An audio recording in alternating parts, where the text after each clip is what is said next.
Umaasa yung mga nakausap ko ng mga jeepney drivers dito sa Sampaloc, Maynila na makaka-avail sila nung 10 piso sa kada litrong discount sa diesel. Pero ang problema nga ay hindi sila maka-avail dahil inaalam pa natin mula doon sa isang gasolinahan dito sa Maynila kung bakit. Sunod-sunod ang mga papasaherong jeep na nagpapakarga ng diesel sa gasolinahang ito sa Espanya Boulevard sa Sampaloc, Maynila. Isa ito sa siyam na gasolinahan sa Metro Manila na tinukoy ng Department of Energy o DOE kung saan inisyal na pinatutupad ang 10 piso kada litro na subsidiya sa diesel para sa PUV drivers. Ang problema, hindi ito na-avail ng ilang jeepney driver ngayong umaga. Ang isang driver na may rutang Philcoa Pier, mahigit 600 piso ang pinakarga para sa 5 litro ng diesel. Habang ang isa pang driver na may rutang Cubao Remedios, nagtanong kung may discount pero bigo rin siya maka-avail.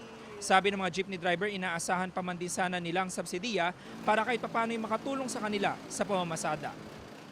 Malaking bagay yun.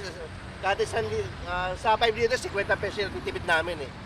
Nakakadagdag sa kita namin yun. Malaki tulong po yun kasi kumakarga po kami ng 20 liters mahigit sa isang araw.